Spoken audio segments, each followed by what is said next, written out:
Attend कर रहे हैं और इंटरनेट का ज़्यादा इस्तेमाल कर रहे हैं, पहले से कहीं ज़्यादा इंटरनेट इस्तेमाल हो रहा है। ऐसे में इंटरनेट एटिकेट्स क्या हैं? कौन से रूल्स हैं जिन्हें पेरेंट्स को सेट कर देना चाहिए बच्चों के लिए? बच्चों के लिए इंटरनेट सेफ्टी क्या है? ऑनलाइन स्पेस में बच्चों को कैसे सुरक्षित रखा जाए?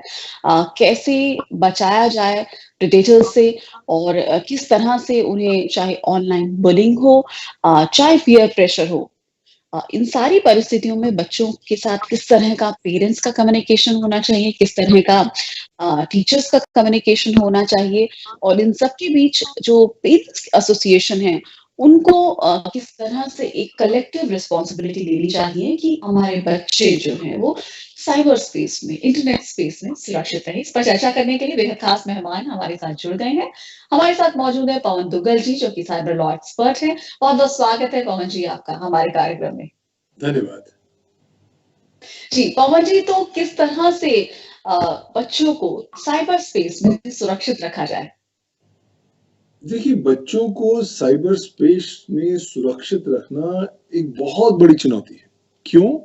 क्योंकि बच्चे नॉर्मली बड़ों के मुकाबले ज़्यादा साइबर स्पेस में एडवेंचर करते हैं, ज़्यादा एक्सपेरिमेंटेशन करते हैं और बात नहीं सुनते।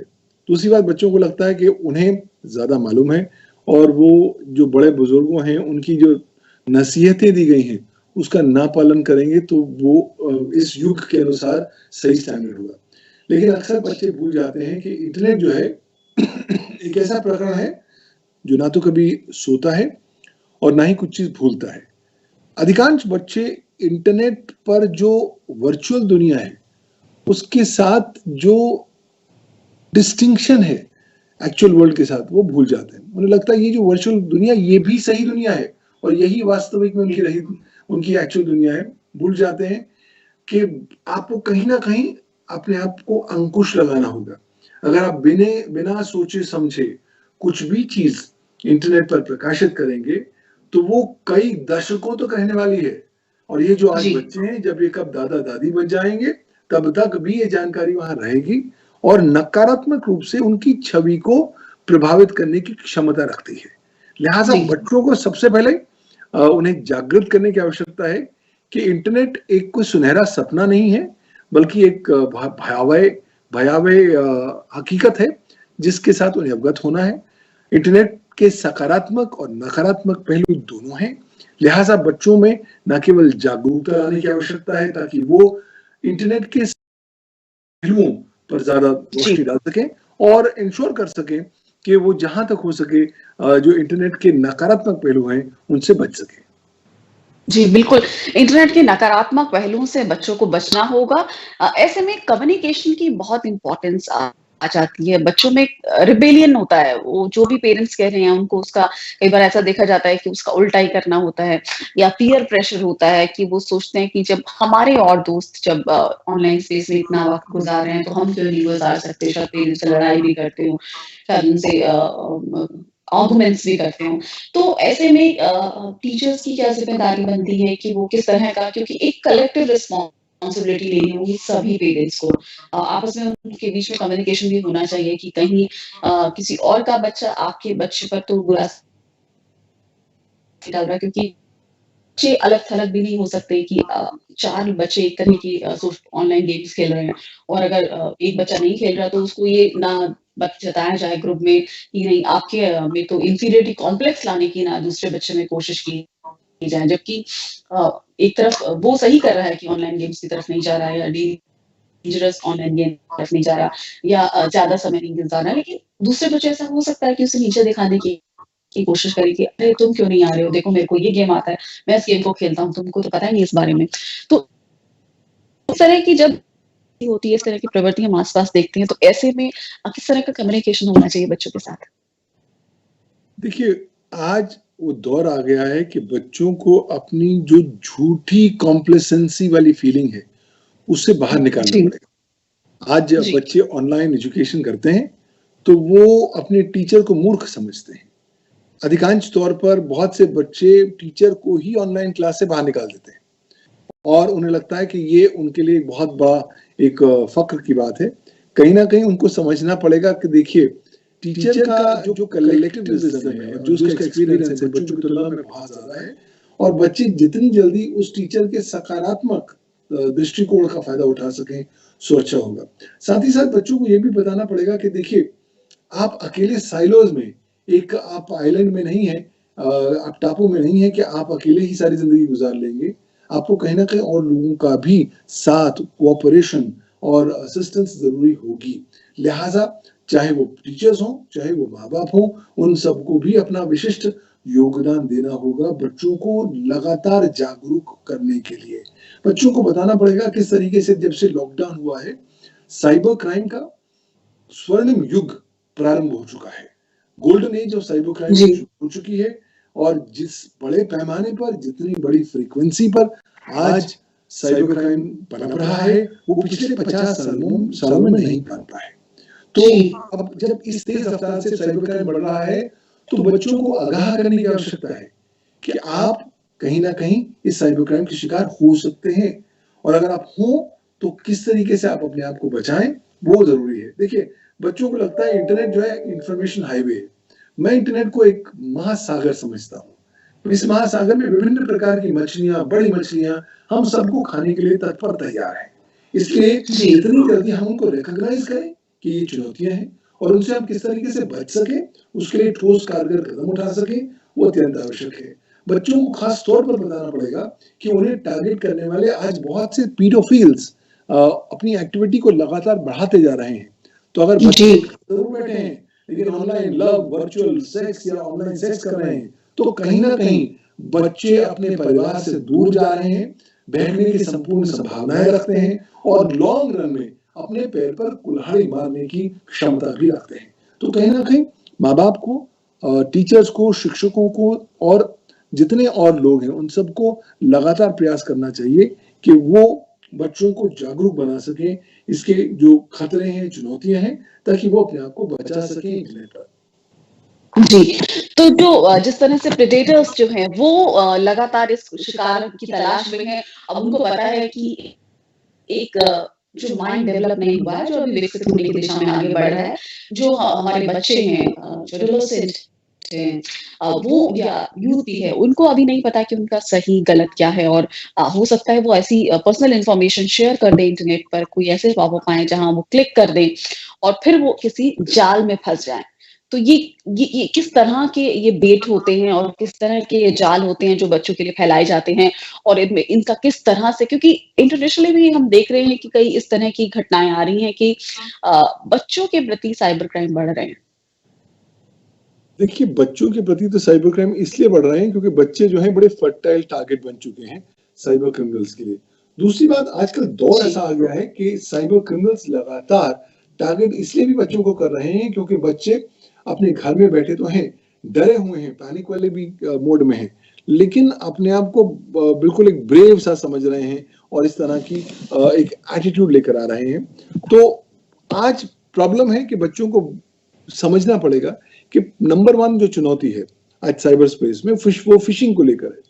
फिशिंग आपको मेल के तौर पर आ सकती है, एसएमएस के तौर पर आ सकती है, व्हाट्सएप मैसेज के तौर पर आ सकती है, जहां पर आपको या तो जानकारी दी जा सकती है कोविड-19 के बारे में, या कोई पुरस्कार के बारे में जो आपने जीता है, या कोई ग्रांट के बारे में, या आपको कोई और पैसे के बारे में जो मिलने वाला है।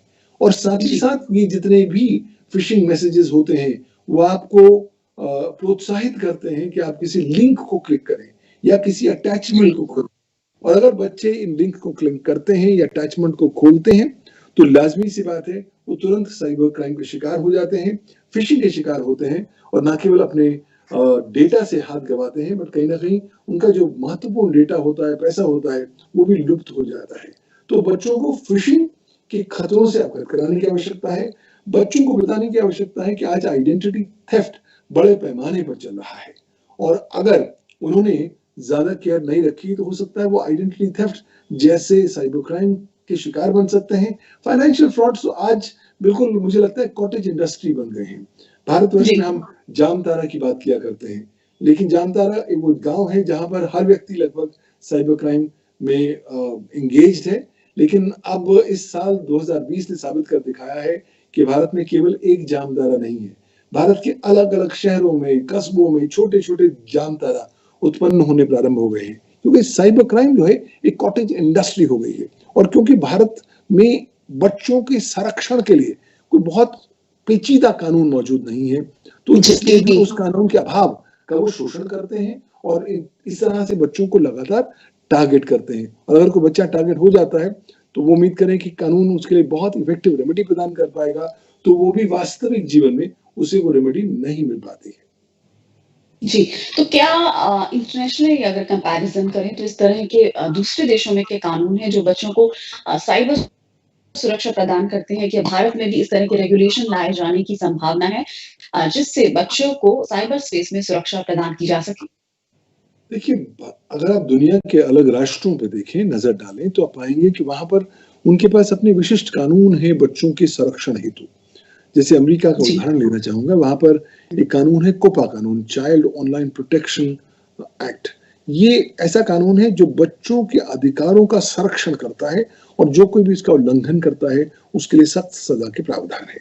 साथ ही साथ जी। विभिन्न राष्ट्र साइबर सुरक्षा कानूनों के माध्यम से भी बच्चों का संरक्षण करने की दिशा में लगातार तत्पर तैयार रहते हैं। लेकिन जब मैं भारत की ओर अपनी नज़र पाता हूँ, तो मुझे लगता है कि भारतवर्ष में तैयारी पूरी नहीं है। भारतवर्ष में आज की तारीख में भी कोई साइबर सुरक्षा संबंधी कानून नहीं है। ऑनलाइन चाइल्ड प्रोटेक्शन संबंधी ना तो कोई विशिष्ट कानून मौजूद है और ना ही विशिष्ट कानूनी प्रावधान जो भारत के सूचना प्रौद्योगिकी कानून में हो या किसी और कानून में। तो कहीं न कहीं कानून का अभाव है और इस अभाव का शोषण लगातार साइबर क्रिमिनल्स और साइबर सिक्योरिटी ब्रीचर्स करते रहते हैं।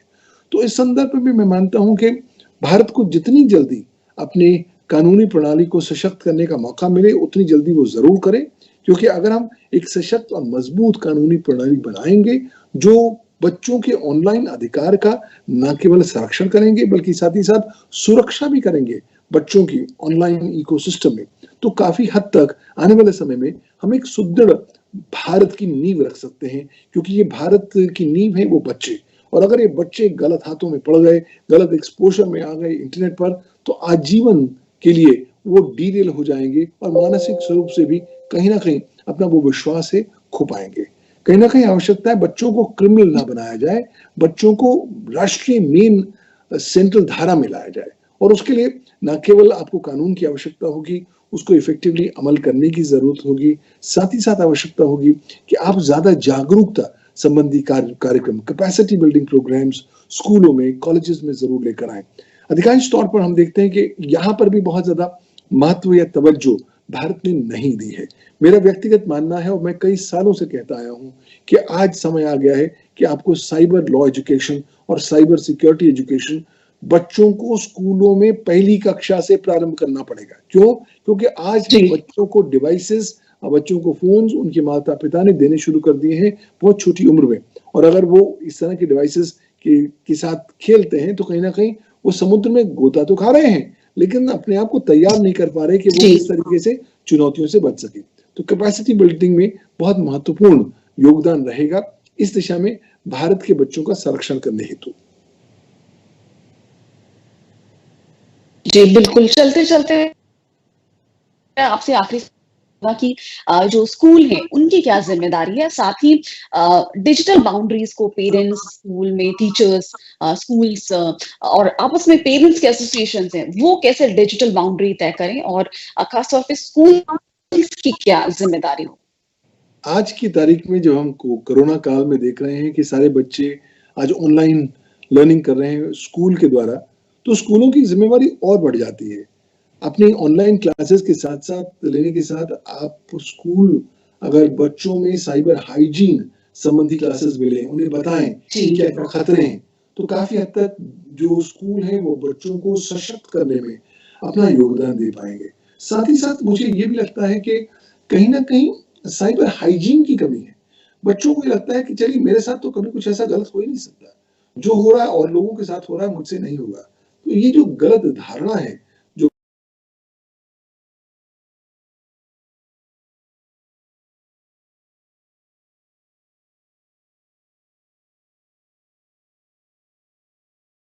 लेकिन जो रेगुलेशन की बात आती आती है, तो कहीं न कहीं ये ज़िम्मेदारी बनती है हमारे लॉ मेकर्स की भी, पॉलिसी मेकर्स की भी को इस रेगुलेशंस लेकर आएँ, इस तरह के कानून लेकर आएँ जो बच्चों को साइबर स्पेस में सुरक्षा प्रदान करें। देखिए, दायित्व सरकार का, पॉलिसी मेकर्स का बहुत ज़्यादा है, क्योंकि उन्होंने नेतृत्व लेना है थॉट लीडरशिप का। इसलिए जितनी जल्दी सरकार कानून लेकर आए, अभी सरकार ऑलरेडी बात कर रही है कि वो भारत की सूचना प्रौद्योगिकी कानून में संशोधन करना चाहती है। मुझे लगता है संशोधनों के माध्यम से भी बच्चों के संरक्षण हेतु हम स्पष्ट कानूनी प्रावधान ला सकते हैं। दूसरी बात, नया पर्सनल डेटा प्रोटेक्शन बिल अभी फिलहाल संयुक्त पार्लियामेंट्री कमेटी के अधीन है और मुझे लगता है वहां पर भी बच्चों के संरक्षण हेतु, खासतौर पर बच्चों संबंधी जो डेटा है उसकी सुरक्षा कैसे की जा सके, उसके लिए भी दायित्व होगा कि सरकार नए प्रावधान लेकर आए। बहुत जल्दी भारत को आवश्यकता होने वाली है एक विशिष्ट साइबर सुरक्षा कानून की, और अगर उस साइबर सुरक्षा कानून में आप बच्चों के साइबर सुरक्षा संबंधी पहलुओं को लेकर भी प्रावधान लेकर आएंगे, तो मुझे लगता है हम छोटा ही क्यों ना हो, लेकिन विशिष्ट योगदान देना प्रारंभ कर देंगे, सरकार होने के नाते, राष्ट्र होने के नाते या लॉ मेकर्स होने के नाते, कि हम कहीं ना कहीं बच्चों की अपलिफ्टमेंट में, उनकी प्रोटेक्शन की दिशा में अपना योगदान दे रहे हैं। जी, तो अंत में जो स्टूडेंट्स हैं, जो ऑनलाइन क्लासेस अटेंड कर रहे हैं उनसे आप क्या कहना चाहेंगे कि जो उनका साइबर स्पेस में उनका बिहेवियर कैसा होना चाहिए? चलते-चलते स्टूडेंट्स के लिए टिप्स। देखिए, अगर आप बच्चे हैं, स्टूडेंट हैं, आजकल ऑनलाइन क्लासेस या ऑनलाइन लर्निंग कर रहे हैं, तो आपको कुछ निवेदन हाथ जोड़ के करूँगा। पहली बात समझ लीजिए, ये समय दोबारा नहीं आने वाला। इस समय का सदुपयोग कीजिए, क्योंकि लॉकडाउन और कोरोना वायरस सारी जिंदगी नहीं रहेगा। दूसरी बात, आप जब लर्निंग कर रहे हैं, कोशिश करें उसके जो सकारात्मक पहलू हैं पर आप फोकस। तीसरी बात, साइबर सुरक्षा को जीवन जीने की शैली के स्वरूप में अडॉप्ट करें। चौथी बात, उम्मीद ना करें कि सरकार या पुलिस या स्कूल आपकी मदद में आएंगे जब आपकी साइबर सुरक्षा में सेंध लगेगी। इसलिए अपने डेटा का संरक्षण रखें, जिम्मेवारी से किसी भी जानकारी को प्रकाशित करें, ट्रांसमिट करें सोशल मीडिया पर, खास तौर पर अपने पर्सनल जानकारी, अपनी पर्सनल फोटोग्राफ्स, सेंसिटिव कंटेंट को आप इंटरनेट पर अपलोड ना करें, क्योंकि आज बहुत से सैडिस्टिक एलिमेंट्स आ चुके हैं जो आपको cyber bullying, cyber trolling, cyber harassment, cyber defamation के टारगेट बना सकते हैं। कोशिश करिए, फूक फूक के चलिए। क्यों? क्योंकि आज चारों ओर जाल बिछे हुए हैं। अगर आपको इन जालों के बारे में ज्यादा जानकारी होगी तो आपके पास क्षमता मौजूद होगी कि आप इन चुनौतियों से बचते हुए आगे निकल पाएंगे। और कहीं पर भी इंटरनेट पर आपने लड़ाई नहीं करनी है, कहीं पर भी आपने वाद विवाद नहीं करना है, क्योंकि आपको नहीं पता इंटरनेट पे कौन आदमी कहाँ बैठा है। कभी भी आप उत्तेजित स्टेट ऑफ माइंड में हो तो आप इंटरनेट पर प्रकाशित ना करें। संतुलन का आप बिल्कुल आधार बनाएं अपने कंडक्ट को लेकर, और कहीं ना कहीं समन्वय और सामंजस्य स्थापित करें वर्चुअल वर्ल्ड में भी और अपनी एक्चुअल वर्ल्ड में भी। जो डिस्टिंक्शन है उसको आप लूज ना करें। कहीं ना कहीं समझ लीजिए, इंटरनेट की दुनिया अलग है, लेकिन वो आपका जीवन नहीं है। इंटरनेट ही जीवन नहीं है, जीवन में और बहुत सारी चीजें हैं। तो जितनी आप अपना सर्वांगीण पर्सनालिटी का विकास करेंगे, उतना ही आप ज्यादा सक्षम हो पाएंगे, ताकि आप इंटरनेट पर जो उत्पन्न होने वाली चुनौतियां आज और कल में आने वाली हैं, उनको आप बहादुरी से सामना कर सके और उनका मुंह तोड़ जवाब भी दे सके। जी, और जो लोग जो बच्चे खासतौर पे स्टूडेंट्स डेंजरस ऑनलाइन गेम्स का शिकार हो जाते हैं या उनके लिए वो एक तरह से उनका टारगेट होते हैं बच्चे उनसे बचने के लिए भी किस तरह के उपाय करने चाहिए? जो पेरेंट्स हो उनको कैसे नज़र रखनी चाहिए? बच्चों को किस तरह की सावधानी बरतनी चाहिए? देखिए, पेरेंट्स को समझना पड़ेगा, क्योंकि बच्चे घर पर हैं इसका मतलब ये नहीं कि बच्चे आपके साथ हैं। वो रात को इंटरनेट पर अकेले में क्या कर रहे हैं उसके बारे में जानकारी लेना जरूरी है। अब बच्चे ऑब्वियसली सर्वेलेंस या इंटरफेरेंस तो चाहेंगे नहीं, तो कहीं ना कहीं माता पिता को दोस्त की भूमिका अपनानी पड़ेगी और उनसे उनका ट्रस्ट जीतना पड़ेगा कि ठीक है, आपने जो करना है करें, लेकिन कोशिश करें अपने लिए कोई चुनौतियां ना लेकर आए। आज खास तौर पर जब इस तरह की सेल्फ हार्म गेम्स आ रही हैं जो बच्चों के डिप्रेशन एलिमेंट को टारगेट कर रही हैं, पेरेंट्स को उनके बारे में भी अवगत होना पड़ेगा। आज जब से कोरोना वायरस काल प्रारंभ हुआ है, लॉकडाउन हुए हैं, तब से, और जब से बच्चे स्कूल नहीं जा रहे, बहुत से बच्चों में आज डिप्रेशन आ चुका है और वो डिप्रेशन जी। एक नया रुख अख्तियार कर रहा है। ये बच्चे ऑनलाइन सेल्फ हार्म गेम्स का आप चयन कर रहे हैं, उनको अपना रहे हैं और अपना ही नुकसान पहुँचा रहे हैं। कहीं न कहीं शायद वो अपने पेरेंट्स को भी पनिश करना चाहते हैं क्योंकि उन्हें लगता है कि शायद पेरेंट्स उन्हें इतना समय नहीं दे रहे हैं। लेकिन मुझे लगता है कि लगातार प्रयास करना पड़ेगा पेरेंट्स को, बच्चों को एटलीस्ट अवगत कराएँ, उनको साइबर पीडोफिलिक एक्टिविटी के बारे में बताएँ, उन्हें साइबर बुलिंग के या साइबर ट्रोलिंग के जो मुकदमे आजकल पब्लिक डोमेन में आते हैं, अखबारों में आते हैं, इंटरनेट पे आते हैं, उनके साथ डिस्कस करें। जब खाना खाने की टेबल जी। पर आप बैठे हैं, तो इन केस के थ्रू उनके विचार जानने का प्रयास करें। शायद आपको तब पता लग पाएगा कि बच्चे की मानसिकता किस दिशा में जा रही है और आप शायद उसको करेक्टिव दिशा में भी लाने का प्रयास कर पाएँगे। होलिस्टिकली ट्रस्ट जीत करके, दोस्त बन करके बच्चों के साथ चलिए और बच्चों को विश्वास दीजिए कि अगर कल उनसे गलती भी हो गई, तो कोई बात नहीं, हम माता-पिता हैं, हम आपके लिए खड़े हैं और हम आपको सँभाल लेंगे। लेकिन बच्चों को प्रोत्साहित ऐसा करें कि वो कोशिश ही ना करें कि गलती हो। अगर वो बच्चे ज़्यादा जागरूक हो जाएँगे, साइबर रेज़िलिएंट हो जाएँगे और साइबर सिक्योरिटी पर ज़्यादा महत्व और तवज्जो देंगे, तो मुझे लगता है काफ़ी हद तक वो तैयार हो जाएँगे, सक्षम हो जाएँगे इंटरनेट की चुनौतियों से डील करने के लिए। जी, बहुत-बहुत शुक्रिया पवन दुग्गल जी, हमसे चर्चा करने के लिए इतने अहम विषय पर क्योंकि इस समय ज़्यादातर समय इंटरनेट पर गुज़ार रहे हैं, ऑनलाइन क्लासेस की बात हो और घर पर ज़्यादा है तो ज़ाहिर तौर पर इंटरनेट या वाई-फाई घर में अवेलेबल होता है, मोबाइल उनके हाथ में होता है। तो काफ़ी साइबर स्पेस उनके लिए असुरक्षित हो जाता है अगर वो ऐसे किसी लिंक पर चले जाते हैं जो उनको टारगेट कर रहा होता है ना, किसी भी तरह चाहे आपने जिस तरह बताया फिश बात हो, ऑनलाइन गेम्स की बात हो चाहे पब्लिक उनकी प्राइवेट इन्फॉर्मेशन शेयर करने की बात हो, चाहे अनजान शख्स से एक्शन की बात हो। तो कई तरह के आपने टिप्स दिए, कई तरह की आपने जानकारी दी, बच्चों को किस तरह से सजग रहना होगा, माता-पिता को भी कम्युनिकेट करते रहना होगा, उनकी साइकोलॉजी को समझना होगा।